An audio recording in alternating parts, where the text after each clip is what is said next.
이번에는 이제 요한복음 21장 21절로 23절의 화요집회 두 번째 시간으로 들어갑니다. 첫 시간에 내가 다시 올 때라는 말씀을 지금 요한복음 21장에서 예수님이 말씀하신 그 내용을 상고하고 있는 중인데, 데살로니가후서 1장 7절까지를 읽었고, 그 이해를 돕기 위해서 마태복음 24장을 같이 읽었습니다. 잠깐 그 소개를 해드리자면, 마태복음과 마가복음은 잘 아시는 것처럼 유대인에게 보내어진 사도였던 베드로의 신앙 노선에 따른 것이고, 누가복음은 세상 대인이었던 사울, 육적 장자권을 가진 가말리엘 문화생이 영으로 오신 주님을 만나서 작은 자 중의 작은 자인 바울이 되어져서 장자권의 이동을 실현한 대표적인 인물이 인자로 오신 예수가 육체로는 죽임을 당하시고 영으로 살리심을 받아서 그 영이, 지지자들의 영을 살리신 내용이 대표적인 것이고,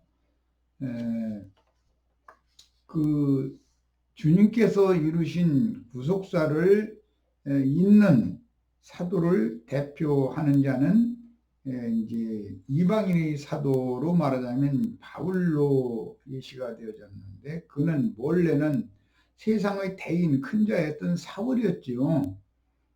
구약 성경에는 사울과 사울왕과 다윗 왕이 대비가 되듯이 그 한 사람, 이제 신약에 와서는 육에 속한 옛사람은 큰 뜻, 큰 포부를 품고 있던 사울은 예수와 함께 십자가에 못 박히고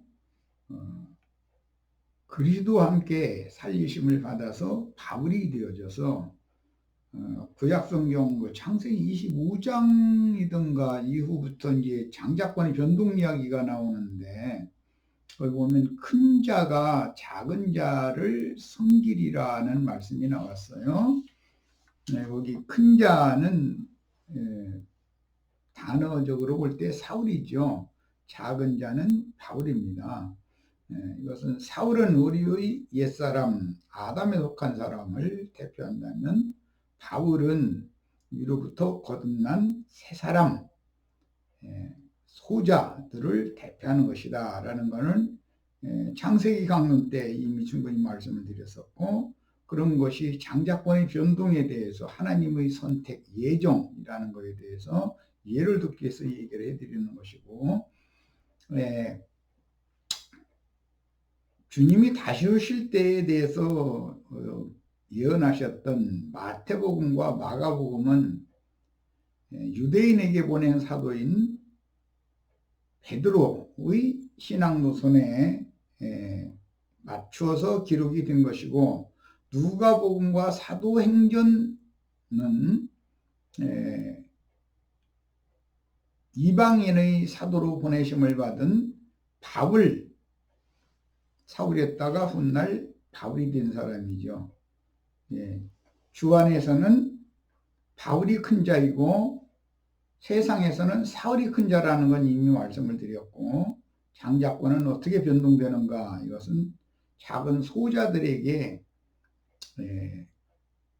메시아의 왕국의 후사로 유업을 불러줄 것이다 라는 것이 장자권의 변동이기 때문에 이와 관련해서 이해를 하셔야 되는 겁니다.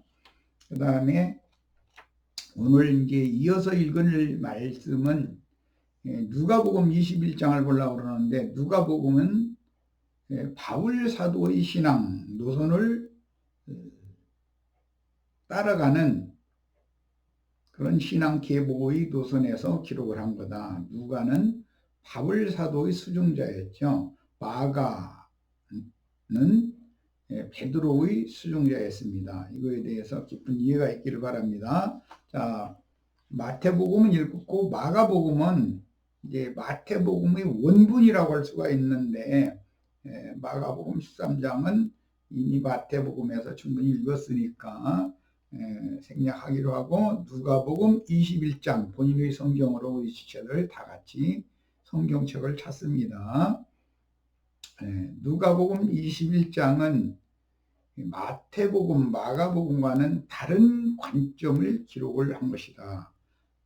아까 마태복음 24장 읽을 때 그때의 유대에 있는 자들은 이라고 말씀을 읽었고 해석을 제가 해드렸었는데, 누가복음은 유대에 있는 자들에게 주로 말씀을 전하는 것이 아니라 이방에 흩어진 이방인들이 어떻게 주님의 은혜를 입어서 메시아의 왕국인 교회를 건축하는 재료들이 될 것인가에 대해서 말씀하고 있기 때문에, 마태복음은 무화과나무의 비유에 대해서만 말하지만 누가복음은 무화과나무와 모든 나무들의 비유를 가르치고 있죠.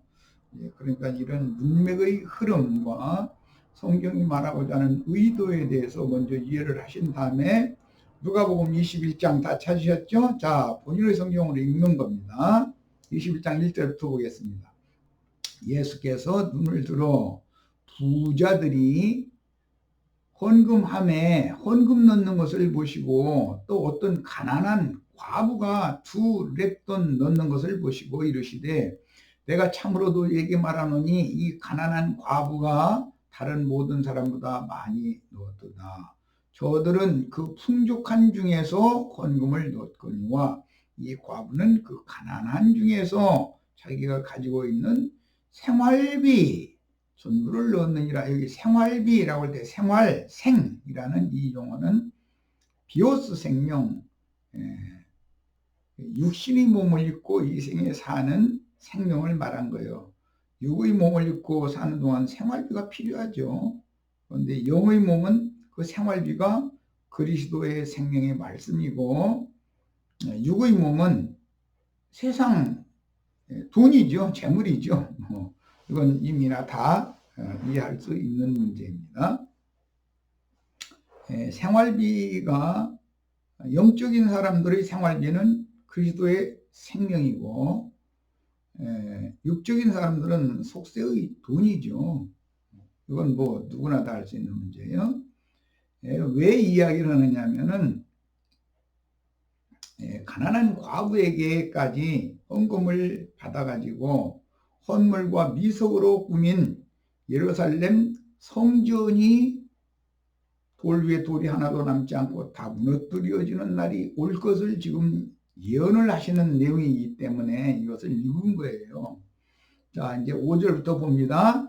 어떤 사람들이 성전을 가리켜 그 아름다운 돌과 헌물로 꾸민 것을 말하며, 마태복음에서는 지자들이 그랬다고 했어요. 예수께서 이르시되 너희 보는 이것들이 달이 이르면 돌 하나도 돌 위에 남지 않고 다 무너뜨려지리라. 이 날이 이르면 무너뜨려지는 것은 계시록에서는 무너졌도다 무너졌도다 큰 성 바벨론이여 그렇습니다.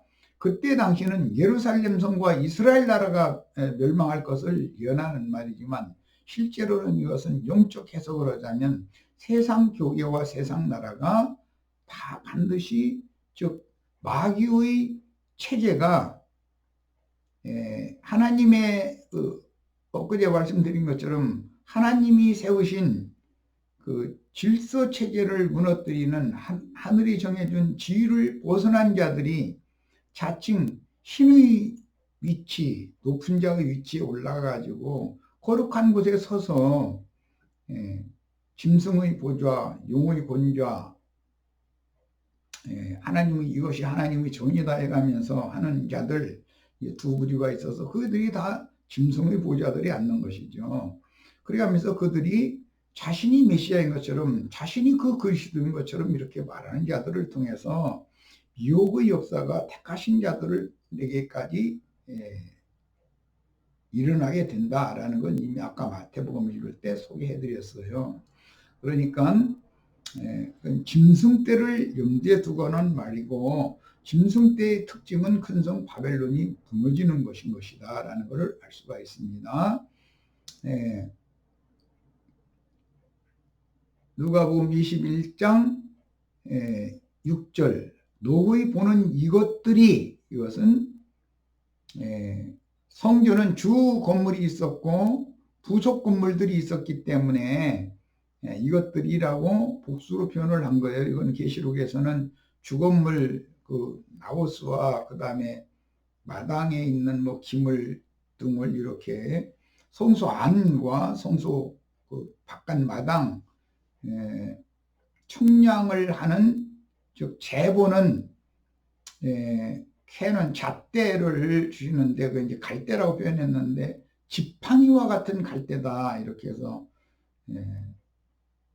우리는 많은 걸 생각을 해봐야 됩니다. 우리 형제 자매님들 모두 다 하나님의 지팡이를 다 새롭게 하나님으로부터 위임받는 축복을 받기를 위해서 지난 시간에 야곱이 야복나루를 건널 때 지팡이를 의지해서 저는 자가 돼가지고 분예를 건널 때 이제 건너게 됐죠. 그리고 그가 생애를 다한 후에 히브리서에 보면 자식들에게 복을 빌 때 지팡이 머리에 의지하여 하나님 앞에 자식들을 복을 빌어준 이야기가 나오는데 지팡이만 의지하여 사는 야곱의 남은 생애가 어떤가를 이미 우리 형제 자매님들에게 이미 소개해 드렸기 때문에 그 말씀을 염두에 두고 신약 성경에서 제자들을 파송할 때 모두 지팡이를 가지고 가라고 말씀하신 내용을 소개해 드렸고 계시록 완성에 가서 두 증인들이 성전 안에서 경배하는 자들과 바깥 마당만 밟고 왔다 가는 그 다음에 도로 돌아가는 자들 이것을 측량을 하는 권세를 두 증인에게 줄 때는 지팡이와 같은 갈대를 맡겼다 그랬어요. 그러니까 이거는 세상의 어떤 표준 잣대로 염두에 두고서 말하면 안 되는 것이다. 그것은 분예를 걷는 체험 그 이후에 절름발이로 겨는 자로 주님 앞에서 주님만 의지하고 산 체험이 각자 있어야 된다. 이것은 나는 할 수 없이 교리로 가르치지만 주님께서 그런 지팡이와 같은 갈대자를 친히 주실 것이기 때문에 그런 사람으로 만드는 과정에 주님이 형제 자매님들의 인생의 삶에 개입해서 형제 자매님들에게 그 지팡이와 같은 갈대를 맡길 것이기 때문에 이것은 이 정도로 이 시간에 이것이 중점이 아니니까 설명하고 넘어가겠습니다. 각자의 체험의 문제입니다. 어떤 사람이 생명으로 판단하는 것이 가장 정확한 잣대인 것이죠. 캐논인 것이죠. 하나님은 항상 우리가 교회 생활을 하는 동안에 그분의 저울과 그분의 잣대로 무게도 달고 그 척수를 길이를 그 얼만큼 자랐으면 얼만큼 온전케 된 것을 이런 것을 다 그분의 그리스도가 성경이 말하는 성소에서 쓰는 저울이고 잣대이기 때문에 그렇게 그리스도로 재볼 것이다. 많은 고난으로 말미암아 온전케 된 과정을 거치게 하는 문제는 하나님의 손에 있는 문제지 나도한 형제가 누구는 나도한 형제한테 오면은 다 성전 나우스 안에 들어가서 경배하는 자고 나도한 형제한테 오지 않는 자는 모두 성전 바깥 마당만 밟는 자고 이렇게 나는 판단하지 않습니다. 다만 똑같은 신앙생활을 하는데 그런 하나님의 지팡이를 손에 잡은 보내심 받은 종에게 가르침 받으면 말씀의 결이 해석하고 이해하는 결이 다르기 때문에 이것은 형제 자매님들이 그래서 전하는 자도 책임이 있지만 듣는 자에게도 당연히 책임이 따른다라는 건 여러 번 강조했습니다. 이제 이 정도로 하겠습니다. 7절로 갑니다. 누가복음 21장 7절입니다. 그들이 물어 이르되 선생님이여, 그러면 어느 때에 대해서 물어보는 거예요. 이런 일이 있겠사오며, 이런 일이라는 것은 날이 이르러서 돌이 돌 위에 하나도 남지 않고 다 무너뜨려지는 아름다운 돌과 헌물로 꾸민 예루살렘 성전과 성벽이 무너지는 날에 대한 예언을 하셨기 때문에 어느 때에 이런 일이 있겠사오며, 이런 일이 일어나려 할 때에는 무슨 징조가 있겠습니까? 하고 질문을 지금 제자들이 하고 있어요. 여기에 대하여 주님이 답변하시되 미혹을 받지 않도록 조심하라. 누가 미혹당한다고 했어요? 택하신 자들을 미혹한다고 그랬어요. 지금 뭐 이만희니 이연래니 뭐 장길자니 뭐 박명훈이 정명석이니 등등 대표로 내가 몇 사람을 얘기하는 거지만 다 자기가 골방에 있는 자다, 뭐 자기가 광야에 있는 자다 해가면서 자기는 굉장히 무슨 신령한 사람이고 뭐 이런 것처럼 얘기하지만, 그들은 큰 자가 작은 자를 섬기는 이치, 사울이 바울 되는 이치, 꼬장꼬장하던 야곱이 문예를 건널 때 절름발이가 되어져서 남은 인생을 살아서 작은 자였지만 세상의 큰 군주였던 바로의 머리에 안수하고 축복했던 그런 사람이 되는 이야기, 이 장자권의 변동에 대한 이야기를 하자면 한두 것도 없습니다. 그러나 이런 이야기를 성경이 엄연하게 중히 다루고 있지만 이해하는 사람이 너무 적습니다. 신약의 사울이 바울이 되는 이야기를 그냥 읽어 넘어가면 안 되는 거예요. 창세기에서 큰 자가, 리브가의 태중에 둘이 있었는데 큰 자가, 두 민족이 싸우는데 큰 자는 육에 속한 자들을 상징하는 것이고 에서 족속을 상징하는 것이고, 작은 자는 이스라엘 족속을 상징하는 것인데 이것이 무엇을 말하는 것인지, 왜 큰 자가 작은 자를 섬기는 것이 하나님의 뜻인지, 이런 것을 정확하게 알아야 되는 거죠. 똑같은 성경을 읽어도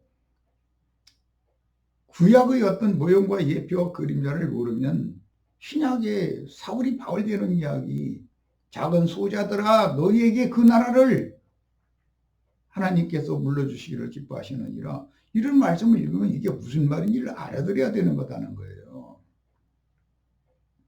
그 다음에 미혹하는 자들이 많은 사람이 내 이름으로 와서 한두 명이 아니죠. 내가 그러하며 때가 가까이 왔다 하겠으나 그들을 따르지 말라 그랬어요. 골방에 있다, 광야에 있다 해도 무릎이 뭐 낙타 무릎이 되고 뭐 별 얘기를 다 해도 절대 믿으면 안 되는 거예요. 사람을 의지하면 안 돼요.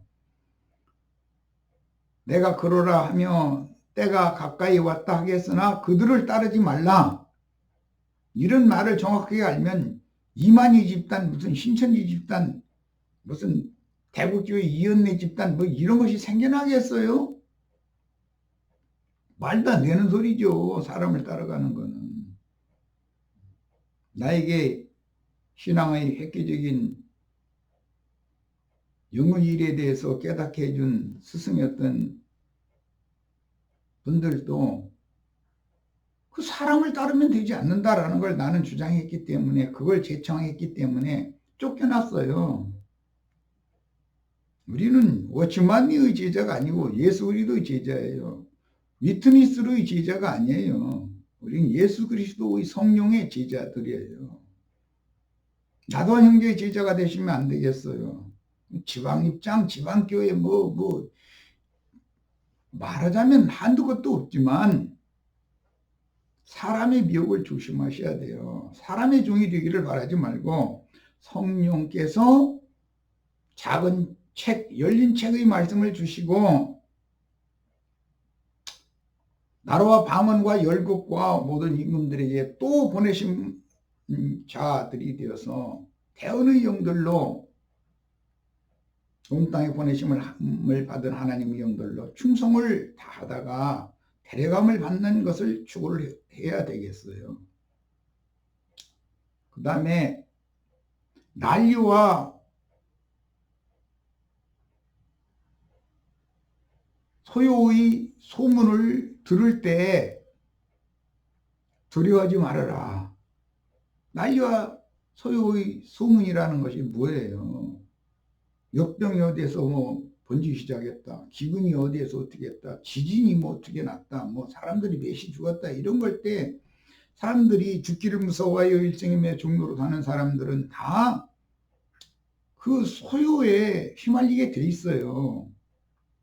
거기에는 반드시 장세기 기득권자들인 정권욕에 눈이 먼 자들에 의해서 그런 자들을 일방적으로 맹신하고 따르는 어떤 사람들은 거짓 뉴스를 만들어서 유포를 하기 때문에 얼마나 소란해요.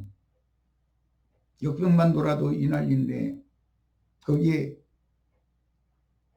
기근과 지진과 경화에 되고 전쟁이 어마어마한 큰 전쟁이 한국 땅에서 일어나기 시작하면은 사람들은 다 소요를 일으키게 돼 있어요. 그런데 이 일이 먼저 있어야 돼 끝은 되지 아니하니라 그랬어요. 근데 이것은 예조다 이 말이에요. 또 이르시되 민족이 민족을, 이것은 창세기 25장에서 인용하는 말이죠. 두 민족이 내 태중에 있구나. 네 리브가 보고 하신 말씀이잖아요. 두 민족은 에서 족속과 야곱 족속인데 비유예요. 육적인 족속과 영적인 족속이 있다 이거예요. 세상교회 육에 속한 신자들과 영에 속한 하늘의 장작교회의 신자들이 나눠지는 거예요. 나라가 나라를 대적하여 일어나겠고, 세상 말에 어떤 나라가 어떤 나라를 대적하는 것은 늘상 있는 일이고, 이건 저 영적인 문제이기 때문에 마귀의 나라인 세상 쪽에 주님의 나라를 대적하여 일어날 것을 염두에 둔 말이에요. 마태복음 12장에 보면 바알세불의 나라가 있어요. 마귀의 나라. 내 나라라고 하는 주님의 나라가 있어요. 항상 세상 어떤 나라가 어떤 나라와 전쟁을 하는 것은 비유예요. 표적이에요. 그거는. 뱀의 왕국과 예수 그리스도의 왕국이 있어서 두 왕국을 수호하기 위해서 양편에서 진리전쟁은 끊임없이 하는 거예요. 그 다음에 곳곳에 큰 지진과 기근과 전염병이 있겠고, 지진, 기근, 전염병이 한꺼번에 일어나면은 막 이 사람은 이 말, 저 사람은 저 말 해가면서 거짓 뉴스를 유포하게 마련인 거예요. 또 무서운 일과 하늘로부터 큰 징조들이 있으리라. 무서운 일들이라는 게 뭐예요? 욥이 당한 것 같은 큰 환난 아니겠어요? 이 모든 일 전에 내 이름으로 말미암아 너에게 손을 대어 박해하며 회당과 옥에 넘겨주며 임금들과 집권자들 앞에 끌어가려니와 이 일이 도리어 너에게는 제자들에게는 증거가 되리라 그랬는데 나나주에 2번 나나주에 보면 증거의 기회가 된다 그랬어요. 나도 한 형제 붙잡아가서 뭐 검찰청에 경찰청에 데리고 가서 판사에게 넘기면 그때가 오히려 마지막 나팔을 불 수 있는 기회가 된다는 거예요. 그럼 죽이겠죠. 그러므로 너희는 변명할 것을 미리 궁리하지 않도록 명심하라. 육신이 살기 위해서는 베드로가 치사하게 변명하고 나는 저를 모른다고 하던 것처럼 그런 거 궁리하지 말라는 거예요. 내가 너희 모든 대적이 능히 대항하거나 변박할 수 없는 구변과 지혜를 너희에게 주리라 그랬어요. 심지어 부모와 형제와 친척과 보시 너희를 넘겨주어. 관에게 넘겨주는 걸 말하는 거잖아요. 세상 권력에게 넘겨주는 거예요. 너희 중에 몇을 죽이게 하겠고 또 너희가 내 이름으로 말미암아 모든 사람에게 미움을 받을 것이나 너희 머리털 하나도 상하지 아니하리라. 너희의 인내로 너희 혼을 얻으리라 그랬어요. 영혼을 얻으리라 그랬는데 나나비에 보면 목숨을 얻으리라 그랬어요. 혼생명 속생명이 살아나는 걸 말하는 것이에요. 그 다음에는 이제 예루살렘이 군대들에게 에워싸이는 것을 보리라 그랬는데 여기에서 예루살렘은 그때 당시의 예언으로는 아래에 있는 지금 있는 예루살렘을 염두에 둔 말이에요. 그렇지만 우리는 위에 있는 예루살렘인 이기는 자들을 진실된 신앙을 가진 자들을 거짓 신앙을 가진 자들과 세상이 합세해서 에워싸고 박해할 거다라는 거예요. 이거에 대해서 꼭 이해가 있기를 바랍니다.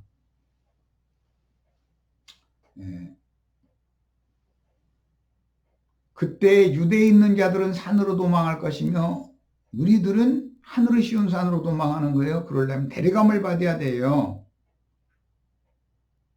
옛사람, 혼적인 사람, 육에 있는 사람은 이 장막을 벗음으로 영에 있는 새 사람이 신령한 몸을 입고 영광 중에 주와 함께 나타나야 되는 거예요. 성내에 있는 자들은 나갈 것이며 초내에 있는 자들은 그리로 예루살렘 성 안으로 들어가지 말아라. 기독교 안으로는 이제는 전도받아 들어가면 안 돼요. 이날들은 기록된 모든 것을 이루는 징벌의 날이니라. 그날에는 아이벤 자들과 젖먹이는 자들에게 화가 있으리니 이는 땅에 큰 환난과 이 백성에게 진노가 있겠습니다. 여기 말한 이 백성은 이스라엘. 예수님 오셨을 때 유대교인들에게 하는 말이에요. 그것은 자칭 유대인의 회인 오늘날의 기독교인들에게 교마야 하는 말이라는 걸 이해를 하셔야 돼요. 그들이 칼날에 죽임을 당하며 모든 이방에 사로잡혀 가겠고 예루살렘은 이방인의 때가 차기까지 이방인들에게 밟히리라. 그래서 누가복음은 이방인들에게 보냄을 받은 사도인 바울의 신앙 계보 수종자는 누가였다. 이미 서두에 말씀드렸어요.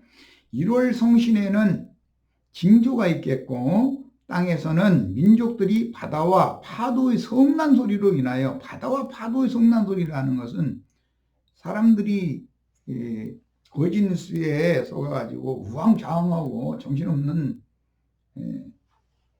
짓들을 하기 마련일 때 그때 여기 골방에 메시아가 나타났다. 광야에 이날을 위해서 낙타무립이 되도록 기도만 하고 밥도 안 먹고 금식하는 것을 일삼던 이런 신령한 사람이 나타났다. 이런 얘기들이 횡행한다는 거죠.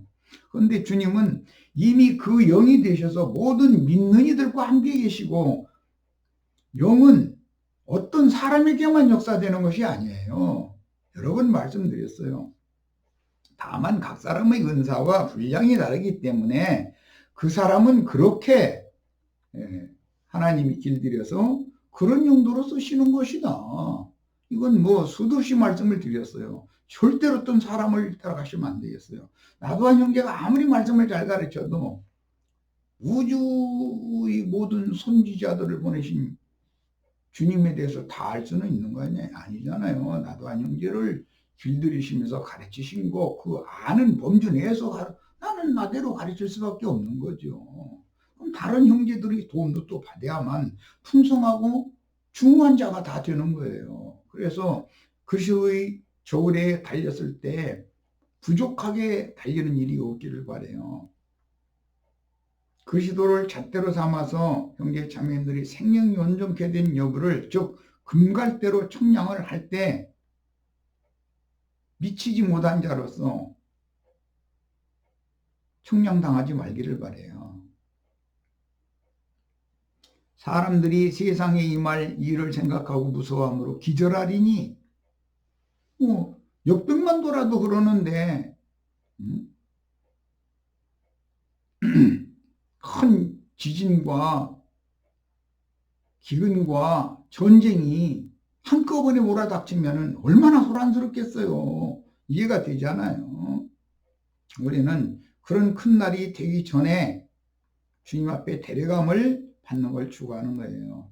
주님의 말씀에는 나중까지 견디는 자 짐승의 박해가 있고 관예들에게 넘겨서 박해를 해도 그 밖에서 살아남아서 다음 세상을 유업으로 받는 사람들에 대해서도 말씀이 나와 있지만 우리는 육의 몸을 벗고 이 장막을 벗고 영의 몸으로 덧입혀진 상태로 주 앞에 영광 중에 영광의 성에 데려감을 받는 것을 추구하는 거예요. 충분한 이해가 있기를 바랍니다. 1월 성신에는 징조가 있겠고 무슨 징조가 있겠습니까? 물어봤기 때문에 답변하는 말이에요. 1월 성신에는 징조가 있다라는 건 해, 달, 별, 계시록 12장에는 해를 옷같이 입은 하늘의 한 이적의 여자가 있잖아요. 그것을 다 보셔야 되겠어요. 그리고 해를 입은 여자로 회복하는 나팔을 부는 증인들이 나팔 소리에 순종해서 큰 성 바벨론에서 나와서 그 영과 신부가 오라 하시는 것으로 다 가서 값없이 생명수를 다 받고 양육받아서 온전케 된 의인의 영들로서 주님 앞에 대리감을 받는 축복이 다 임하기를 바라요. 민족들이 바다와 파도의 성난 소리로 인하여 곤란한 중에서 곤고하리라. 사람들이 세상에 임할 일을 생각하고 무서워함으로 기절하리니 이는 하늘의 권능들이 흔들리리라. 하늘의 권능들이 흔들리는 것, 가장 중요한 것은 어둠이 온 세상을 뒤덮는 것이고 하늘의 별들이 빛들이 떠나가는 거예요. 증인들이 순교당하는 거예요. 그와 동시에 미혹의 영들이 역사에서 하늘의 별의 3분의 1을 택하신 자들을 용의 꼬리로 말아서 땅에 내던지는 일이 있어요. 내내 잘 믿던 사람들이고 진리를 추구하던 사람들인데 그 택하신 자들이죠. 그런데 이만희 이연내 장길자 박명호 등등 이런 사람들의 거짓말에 다 미혹당해서 이리 몰리고 저리 몰리고 정신이 하나도 없게 되고 그런 신앙으로 타락할 수 있다는 거예요. 계시록에서는 뱀이 여자 입지에서 물을 강같이 토해내면 흘러 떠내려가는 자들이 있다는 거예요. 우리 형제 자매님들은 하늘도 저주받은 하늘이 축복의 하늘인 새하늘이 되고 땅도 저주가 임했던 땅에 생수인물이 흘러가서 소송을 받아서 참땅, 참마음이 다 되어져서 새하늘과 새 땅에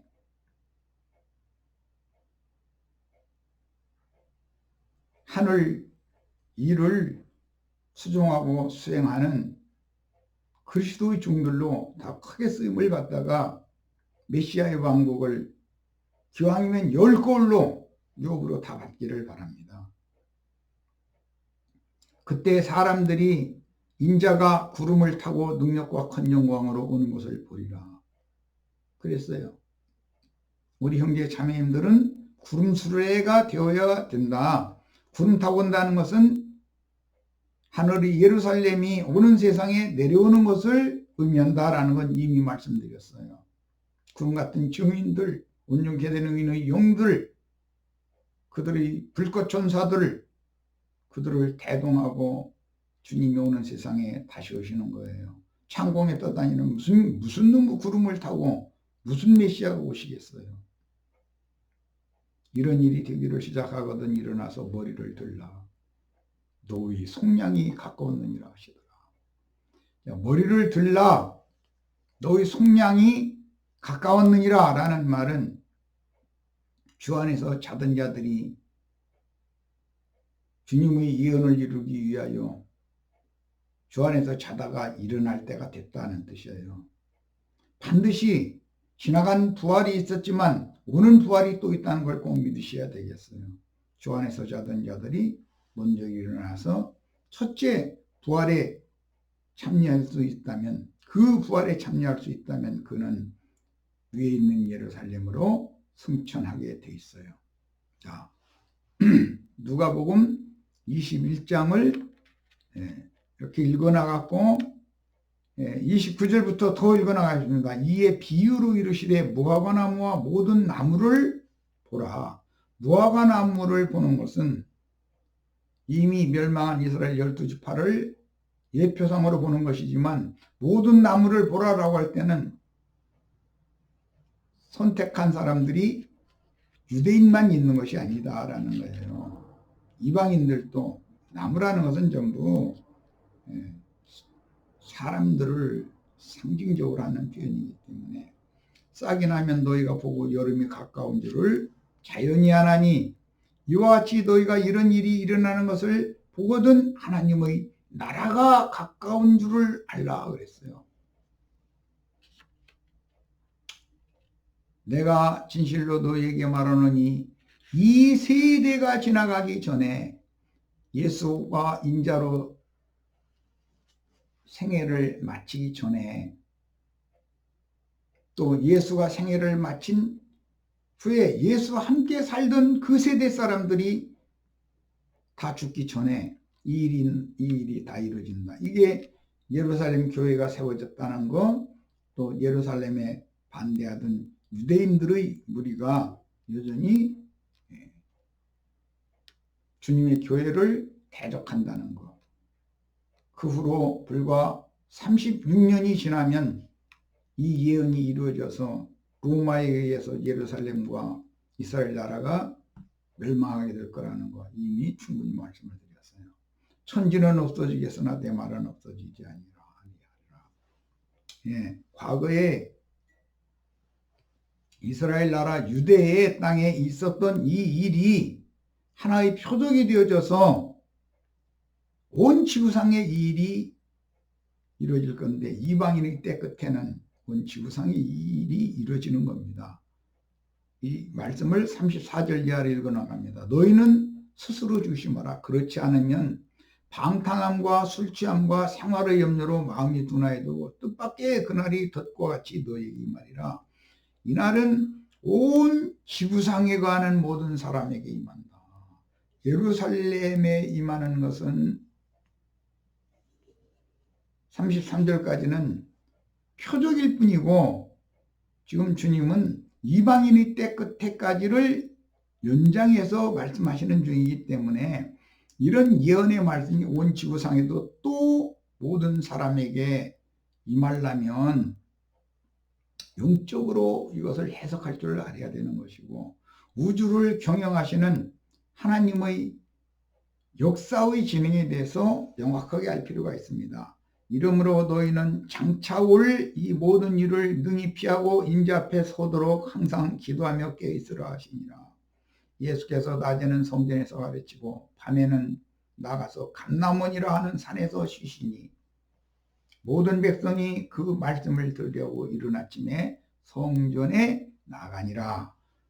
유대인들을 위해서는 성전에서 가르쳤지만 감람산 기슭의 베다니에 우리들이 추구하는 이방인을 위한 교회를 미리 세웠다라는 것, 예루살렘 마가 요한의 어머니 다락방에 예루살렘의 교회를 세운 것만 생각하시지 말고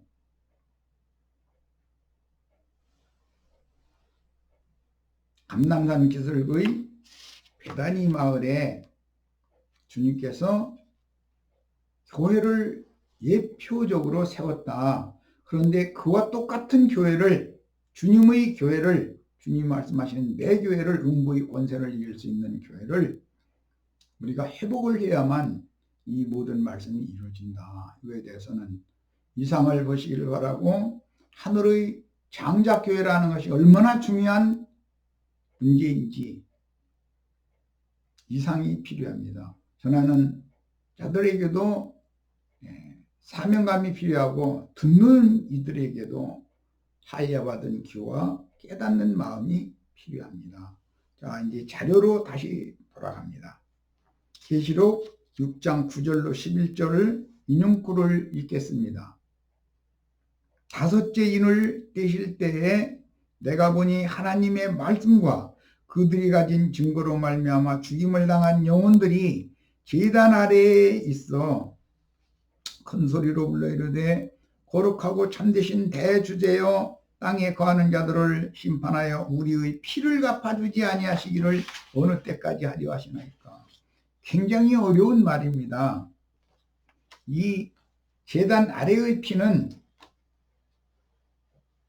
성막과 성전이 약간씩 다르지만, 성막 광야 40년 동안 성막 생활하는 동안 기념 제물인 제물의 피를 성전 마당의 본제단의 네 뿔에 바를 뿐 아니라 제단의 네 모퉁이에 뿌리고,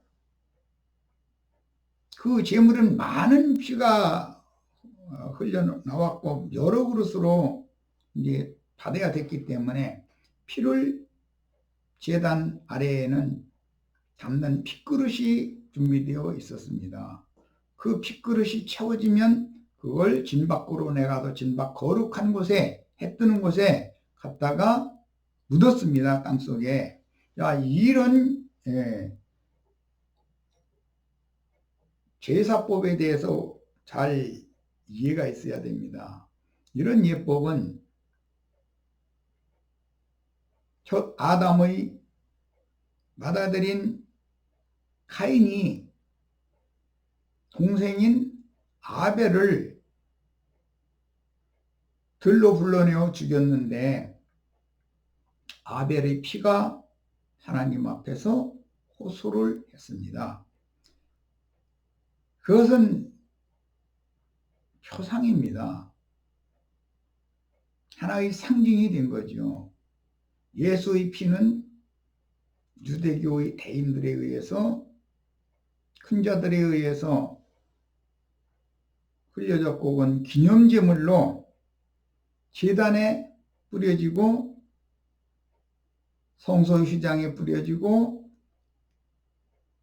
지성소의 법궤 뚜껑 속죄소에 뿌려지고, 대제사장이 선 그것이 거룩한 곳이라고 하는 것을 증명하기 위해 그곳에 지성소 대제사장이, 제사들이 이제 법궤 앞에 선 그곳에 뿌려졌습니다. 이것은 기념 제물인 예수의 피를 상징합니다.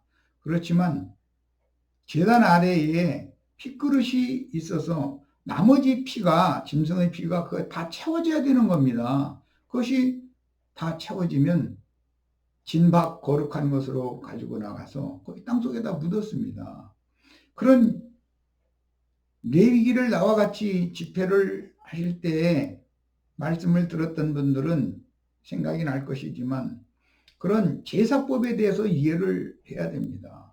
주님이 피를 흘린 것으로서 구약시대에 피 흘리는 자의 수를 채웠습니다.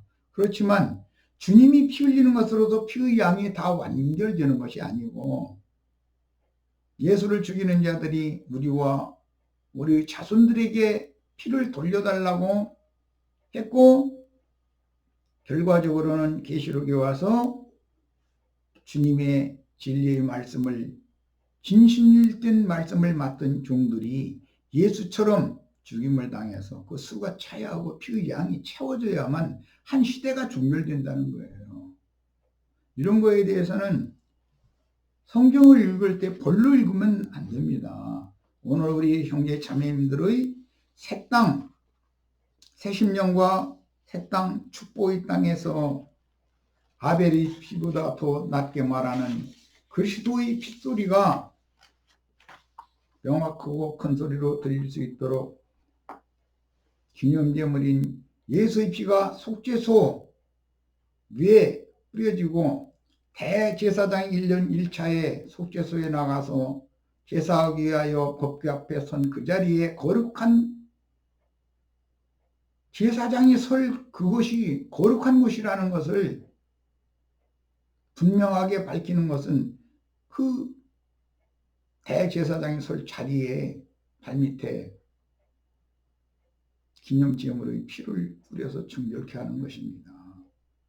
이것은 영원한 대제사장인 성령이 살려주는 영으로 형제 자매님들의 심령과 형제 자매님들의 마음, 새로워진 마음, 새 영과 새 마음에 속죄소의 영에 제사장이 선 거룩한 땅에 마음에 예수의 피를 뿌려서